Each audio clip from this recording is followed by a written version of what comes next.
And hello guys, and welcome back to my YouTube channel mga kapatid. Welcome back sa One Talk PH. At ito na nga mga kababayan, nagbabagang balita. Dahil napasok di umano ng mga taga-China mga kapatid, ang isang sangay ng ating sandatahang lakas. Yan po ang ating pag-uusapan ngayon mga kababayan. Pero bago ang lahat, huwag kalimutang mag-subscribe at i-like ang ating video para i-share pa ni YouTube sa iba pang hindi pa nakakapanood. Panoorin muna natin to. Kinumpirma ng Philippine Coast Guard na mahigit 30 Chinese ang nakapasok sa kanilang auxiliary force. Grabe 36 na mga incheck ang nakapasok sa kanilang auxiliary force. Ang tanong dito mga kababayan, sino kaya ang nag-traidor na naman sa ating bansa? Pangamba tuloy ng ilang mambabatas, baka nag-e-espiya ang mga ito sa aktibidad ng PCG. Posible mga kapatid, posible ito. Sa frontay ng balitang yan, si Dave Abuel. Kasangga sa pagbabantay at pagsaklolo sa sakuna, pero ang mismong Philippine Coast Guard Auxiliary Force napasok na raw ng mga banyaga. Ito ang inungkat ni Surigao del Norte, Representative Ace Barber sa pagdinig sa Kamara kahapon. Mga volunteer ang bumubuo sa Coast Guard Auxiliary. Pero sa gitna ng isyu ng agawan sa teritoryo ng Pilipinas at China, napag-alaman kasing may 36 na Chinese ang nakapasok sa organisasyon. I'd just like to be updated as to the status of that. Kasi I understand that most of those recruits who were Chinese have the ranks of Brigadier General, Commandant, and all those things. And parang na-overtaken yung Coast Guard. Sagot ni Coast Guard Commandant Admiral Ronnie Gavan, Desyembre pa inalis ang mga nasabing Chinese. Biguro kasi ang mga ito na magbigay ng kailangang dokumento kabilang ng National Security Clearance. Sa tingin nyo mga kapatid, sino kaya ang nag-traidor sa ating bansa? Kasi imposible naman yan na ma-enlist yan dyan sa ating Philippine Coast Guard. Biruin nyo mga kababayan, mga Chinese po sila. Tapos na-enlist dito sa ating Philippine Coast Guard. Especially ngayon mga kapatid, na may mga paghahanda tayong ginagawa dito sa ating sandatahang lakas. Naghahanda tayo, puspusan yung paghahanda ng ating gobyerno. Tapos may nakapasok na taga-China mga kababayan. At meron pa itong mga ranggo ayon dito sa balita mga kapatid. Napakadelikado po niyan mga kapatid. Gaya nga nasabi ko nung nakaraang vlog natin, ito kasing Pilipinas, punong-puno na ng mga incheck mga kababayan. And kalahati pa ng ating sambayanan ngayon, pro-China. Dahil meron pong isang partido dito na suportado itong China mga kapatid. Tapos ngayon, mismong itong ating isang sangay ng ating sandatahang lakas ay napasok na ng mga Chinese. Sino? Ang tanong dito mga kababayan, sino kaya ang nag-traidor sa bansa? Yan talaga ang pinakamalaking problema dito mga kapatid. Tayo-tayo lang din mga Pilipino ang nagtatraidoran dito sa loob ng ating bansa mga kababayan. Kaya nga ang hirap umasenso ng ating bansa, Ang hirap palaguin ng ating bansa dahil meron at meron talagang magtatraidor. Meron at meron talaga ng mga sekta dyan na gustong pabagsakin ang ating gobyerno. Nakakabahala to guys, especially ngayon na umiinit ang tension dyan sa may West Philippine Sea. Tapos napasukan na pala tayo ng mga taga-China dito. Nag-iispiya. Sa tingin nyo ba mga kapatid, ano ang rason kung bakit na pumasok sila dyan? Bukod sa pag-iispiya sa ating galaw dito sa Pilipinas. May iba pa bang rason? 'Di ba? May iba pa bang posibleng dahilan kung bakit sila pumasok sa Philippine Coast Guard mga kababayan? At nagkaroon pa talaga ng ranggo. Napakadelikado nito mga kababayan. Tuloy natin. We did checks on their compliance to the standard set and we found that they did not comply. So we initiated their delisting. They are now in fact delisted. Alam niyo mga kapatid, hindi talaga dapat yan nakakapasok sa ating especially dito sa mga sandatahang lakas natin, ahensya ng ating sandatahang lakas. Dahil lahat ng mga impormasyon dyan ay napakahalaga po. Ngayon, pag nakuha yan, yung mga datos dyan, mga data dyan nakuha nitong mga Chinese na ito, Wala na.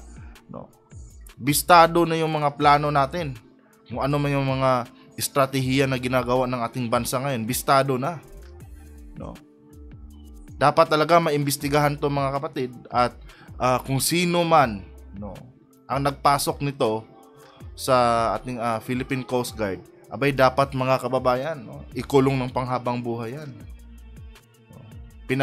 Pinagkanulo niya ang kanyang sariling bansa in exchange dito siguro sa pera na binibigay nitong mga inchik na to sa kanila. Sakit na talaga ng Pinoy ang mga kapatid. Kaya nga, hirap na hirap tayong ipagtanggol tong bansa natin eh. Dahil tayo-tayo lang din mismo ang nagtatrayduran dito sa loob ng ating bansa. Dapat talaga paigtingin pa natin ang ating seguridad mga kababayan. No? Yun talaga yung nakikita ko dyan na dapat gawin. Dapat i-evaluate lahat ng mga profile ng mga naka-enlist dyan. No? Titingnan lahat, ano ba mga history nila. No? Ito ba ay baka mamaya niyan galing China yan mga naka-enlist dyan. No? Hindi natin alam mga kababayan. No? Meron din tayong kababayang Pilipino na nandyan sa loob ng mga ahensya ng ating sandatahang lakas. Na binabayaran ng Chinese para ibisto kung ano man yung mga natin. Hindi lang natin alam yan. Tulad nito, di ba?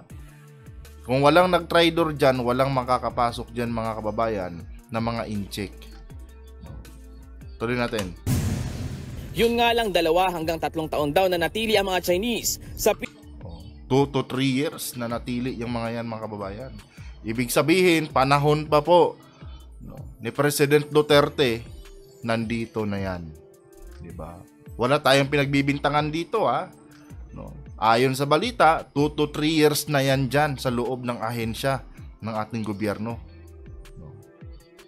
Ilang taon pa lang si President Bongbong Marcos mga kapatid. No? Magdadalawang taon pa lang yata si President Marcos. Diba? So sino ba yung sinundan ni President Marcos mga kababayan? Yan ang dapat nilang alamin. Diba?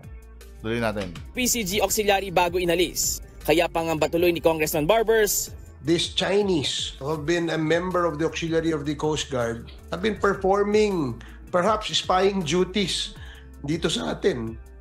Diba? Spying duties. Kaya naman pala, isa pala ito mga kababayan sa dahilan kung bakit tuwing may resupply mission, alam na alam ng mga taga-China. Diba mga kapatid?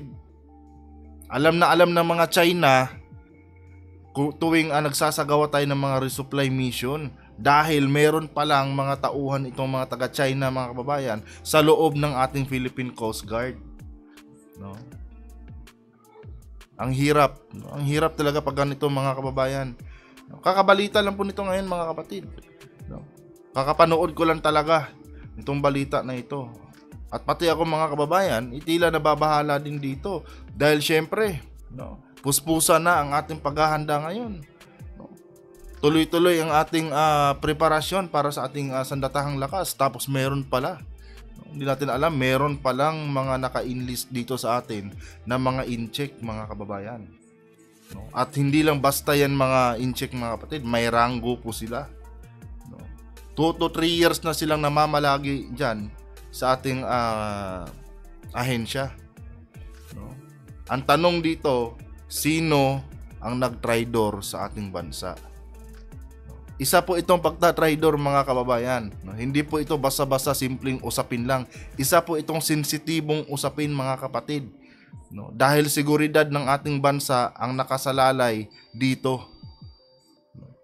Yun ang totoo dyan. Yung mga pro-China natin mga kababayan dyan, nako, sinasabi ko sa inyo. Kayo lang din ang magiging dahilan ng pagbagsak ng inyong sariling bansa.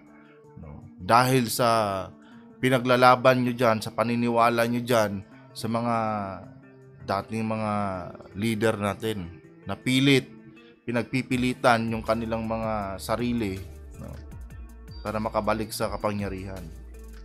Diba? Napakadelikado nito. And in the guise of being auxiliary members of the Coast Guard. Kaya naniniwala ang kongresista na kailangan ng mas malalim na investigasyon sa issue. Dapat din umanong malaman kung sino mga miyembro ng Coast Guard ang nag-recruit sa mga Chinese. Yun talaga. At dapat yan mga kababayan, pag nalaman nila kung sino ba yung nagpasok dyan sa mga Chinese na yan, pero mo 36 na Chinese mga kapatid. No? Hindi natin alam kung ano na yung mga impormasyon yung kanilang nakuha dyan at naipadala doon sa kanilang bansa. Napakadelikado talaga ng mga ganyang bagay mga kapatid. Yan talaga ang hindi dapat napapasok ng ating mga kalaban. Dahil walang silbi yung mga preparasyon na ginagawa natin, pag yan ay napasok ng kalaban. Especially ngayon, na umiinit yung issue dyan sa may West Philippine Sea, tapos malaman-laman natin, mayroon palang mga inchik dyan sa ating Coast Guard. Dapat dito mga kapatid, pag nalaman kung sino yung nag-tridor dyan, matinding parusa ang ibigay natin. And ganito lang kasimple yung mga kababayan. Pag hindi yan binayaran, ano yung dahilan niya, bakit niya pinasok yan? Kung hindi siya bayad, ano yung ibang dahilan, bakit niya pinasok yan? Sa madaling sabi mga kapatid, yan po ay bayad na bayad talaga. Tulad nga nun, di ba, nung nakaraan, Atty. Harry Roque galing ng China. Patuloy yung pagtatanggol natin sa ating mga nasasakupan dyan ng mga teritoryo na inaangkin ng China. Tapos yung iba nating kababayan nakikipag-meeting doon sa mga Chinese, di ba? Wala naman akong sinasabing may masamang ginagawa sa Atty. Harry Roque, pero nakakadismaya lang na pinaglalaban natin ang ating mga teritoryo dyan sa laban sa China na inaagaw nila. Tapos malaman-laman natin, proud pa silang i-broadcast sa kanilang mga YouTube channel na galing sila ng China, nakipagpulong sila doon, di ba? Tapos dagdag pa ito, napasok yung ating Coast Guard, isang sangay ng ating sandatahan, napasok ng 36 na mga Chinese. 2 to 3 years mga kababayan, malamang sa malamang nun, marami ng intel na nakuha yun dito sa ating bansa, di ba? Ito yung dahilan kung bakit bawat resupply mission laging nalalagay sa panganib yung ating mga kababayang Coast Guard dyan. Pinaplano pa lang natin, alam na ng mga Chinese, di ba? Mga taksil. Dapat dyan, mga kapatid, kung ako lang ang masusunod, dapat talaga yan, hindi na papakawalan sa bilangguan yung sino man yung nag-tridor sa atin. Pagta-tridor sa bansa yan, mga kapatid, yan po ay talagang seryosong krimen na ginawa mo. Pinagkanulo mo yung sarili mong bansa. Diba? Lalo pat banta ito sa ating national security. Kapag tayo napasok nitong mga Chinaman na nag-iispiya lang sa atin, it will render the Coast Guard, the armed forces, useless and inutil. Dahil sa... Diba? Tama yun. Ano pang silbi nitong lahat ng ating pinaghahandaan ngayon mga kababayan? Kung lahat pala ng ating galaw dito, nakikita pala ng China dahil may tao sila sa loob ng ating sa loob ng ating Coast Guard. Diba? Buti sana kung isa lang. 36 pa sila mga kapatid. Diba? Pagiging sensitibo umano ng issue, humingi ng executive session ang Philippine Coast Guard para sagutin ang iba pang tanong ng mga kongresista. Nagbabalita mula sa frontline, Dave. So yan guys, nakakadismaya lang talaga mga kababayan. Na meron talagang tridor dito sa ating bansa. Puspusan na yung paghahanda natin, nag-a-upgrade na tayo ng ating mga armas dito, para tayong pinagmukha tayong tanga, kumbaga mga kapatid. Bawat nangyayari dito sa ating sandatahang lakas, sa ahensya ng ating gobyerno, especially sa ating Philippine Army, sa Coast Guard, alam na alam ng China, alam na alam nila yung mga pinaggagawa natin dahil meron para silang espiya dito, di ba?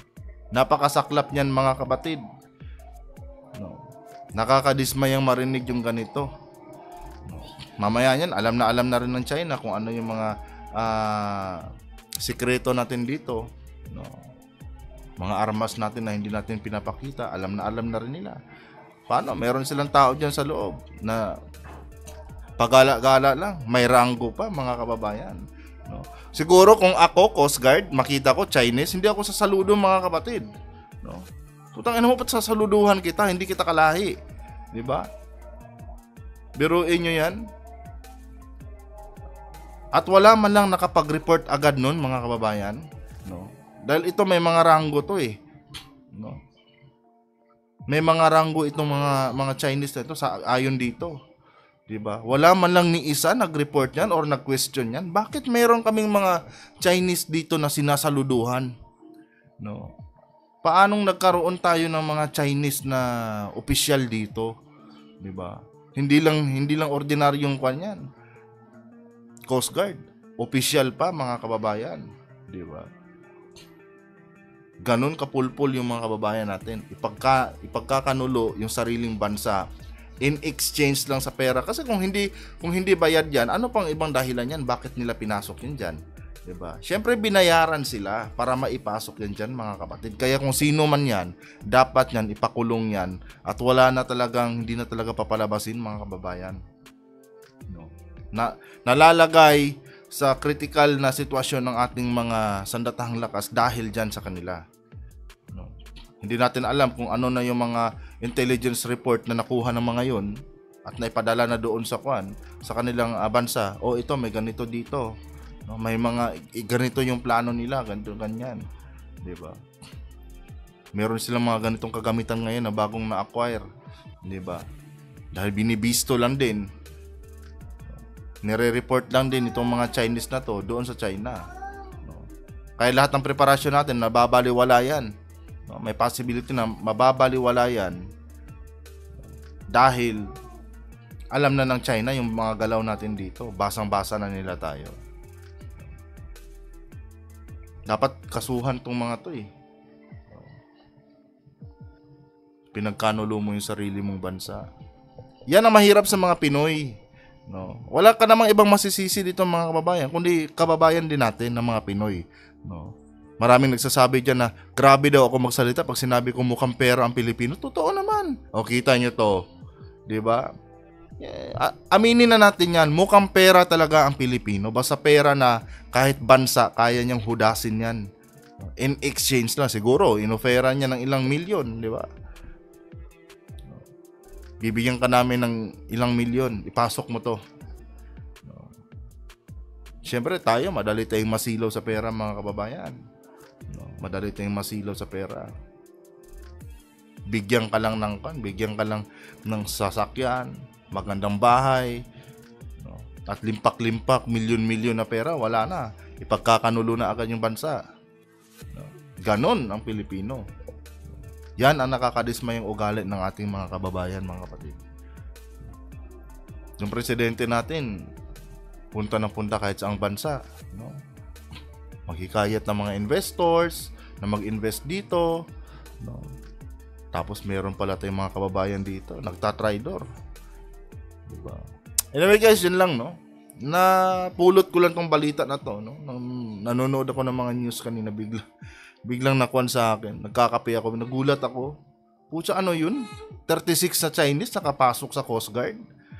Diba? Kung nagustuhan nyo itong content na itong mga kababayan, no? Huwag kalimutang mag-subscribe at i-like ang ating video. Nandito na lang. Adios.